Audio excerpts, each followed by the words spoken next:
The man who thinks his father killed Elizabeth Short shortly after his father's death in 1999, now retired LAPD detective Steve Hoddle was going through his dad's belongings when he noticed two photos of a woman who bore a striking resemblance to Elizabeth Short. After discovering these haunting images, Hoddle began using the skills he had gained as a policeman to investigate his own deceased father. Hoddle went through newspaper archives and witness interviews from the case, and even filed a Freedom of Information Act to obtain FBI files on the Black Dahlia murder. He also had a handwriting expert compare samples of his father's writing to the writing on some of the notes sent to the press from the alleged killer. The analysis found a strong possibility that his father's handwriting matched, but the results were not conclusive. On the grislier side, the Black Dahlia crime scene photos showed that Short's body had been cut in a manner consistent with a hemicorporectomy, a medical procedure that slices the body beneath the lumbar spine. Hoddle's father had been a doctor who attended medical school when this procedure was being taught in the 1930s.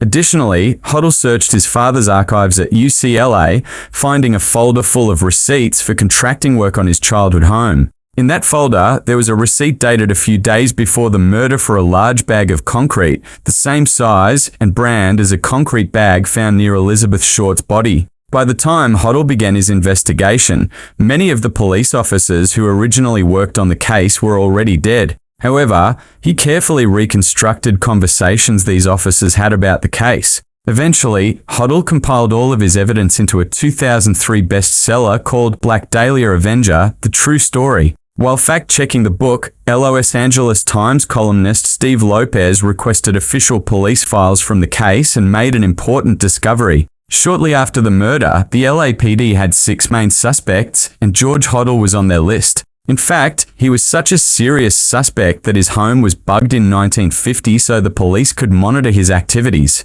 Much of the audio was innocuous, but one chilling exchange stuck out. 8:25 p.m. Woman screamed. Woman screamed again. It should be noted, the woman not heard before the scream. Later that day, George Hoddle was overheard telling someone, "Realized there was nothing I could do, put a pillow over her head and cover her with a blanket. Get a taxi." Expired 12:59. They thought there was something fishy. Anyway, now they may have figured it out. Killed her. He continued, "Supposing I did kill the Black Dahlia, they couldn't prove it now. They can't talk to my secretary anymore because she's dead." Even after this shocking revelation, which seems to support that George Hoddle killed Short, and possibly also his secretary, the Black Dahlia case still hasn't been officially closed. However, this hasn't stopped Steve Hoddle from investigating his father. He says he has found details from dozens of other murders that could possibly be connected to his father, implicating him not only as the Black Dahlia murderer but also as a deranged serial killer.